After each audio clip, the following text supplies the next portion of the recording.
Hey, welcome back. We are looking at the third quarter results for 2018 Louisville area real estate market update. We've now got data fresh from the MLS these last 3 months, July, August, and September of 2018, and we've updated January through this time period as well with any revised numbers that needed to come in. There were a few adjustments, nothing major. But those adjustments have been made there. So let's take a look at the data here. First thing we're going to look at is monthly sales in terms of units sold, single family residential properties specifically. As always, we're looking at data going back to January 1998. I try to put together the longest trend line that I possibly can based off of information coming directly from the MLS. So that we can get a big picture view of what's actually going on in the Louisville area. Monthly sales in terms of single-family residential units. We have maintained a steady pace here.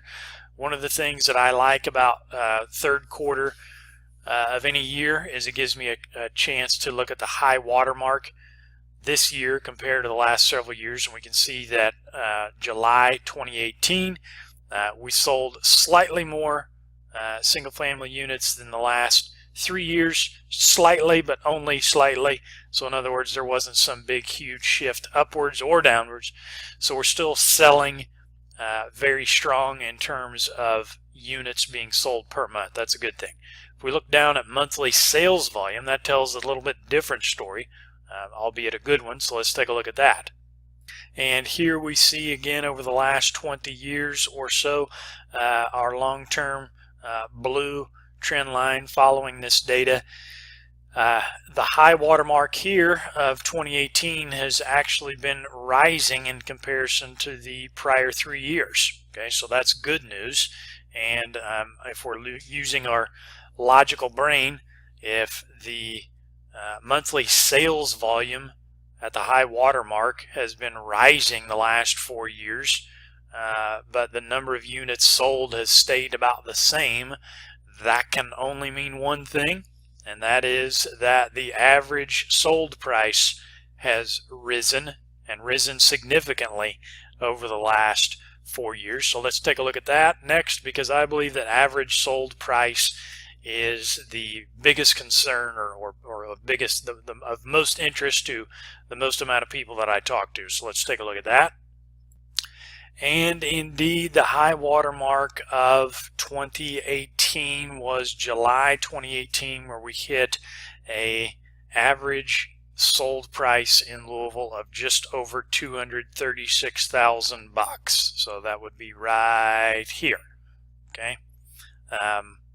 I thought we'd hit an all-time record at 234 the month before, back in my second quarter video at the end of June going into July, but as it turns out, July trumped even that by another $2,000. So that looks very, very strong.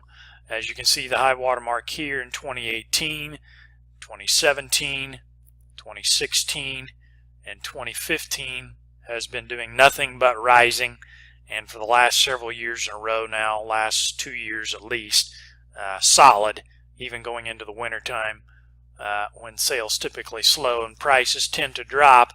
We've still been remaining over the long-term trend line average, which is this little red dotted line right here. So we are over long-term trend line, and you can kind of compare that to where we were back in the depths of the recession, where we were squarely below this red dotted long-term trend line. So good news all around there. Now let's take a look at your average continual days on market. Once again, that quick definition is how long does a property sit on the market before it goes under contract. And of course, since the lion's share of properties that go under contract actually do close, this is a really good data point to be viewing here. So two things to point out here about average CDOM. The first thing is that we continue to remain below long-term trend line, and I don't see us going above that anytime soon. It would take an absolute financial disaster for us to go above the long-term trend line in the course of 6 months or something like that. I am looking at this second point, however. Our average CDOM going into the peak selling season, so July 2017, July, August 2018, has remained about the same. In other words, this downward trend line has started to flatten out here. Not that that's like a huge alarm bell going off, because quite frankly, 47 days on the market is lightning fast, and it may remain at that number going into July, August of next year as well. I don't know. I don't have a crystal ball. But the fact that it is no longer going down tells me that there may be some resistance from the market, basically telling us, hey, sellers, your ever-increasing prices here, we're only going to allow that to happen so long. And indeed, you've got to assume that prices aren't going to just go up forever ad infinitum. They never do. Is this the telltale sign? I don't know.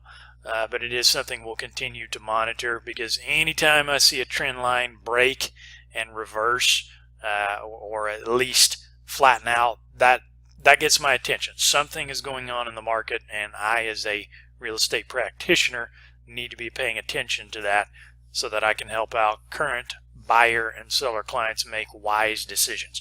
Hope that helped. If you have any questions, reach out to us. 502-416-0999 is our number. Thanks for watching. Bye-bye.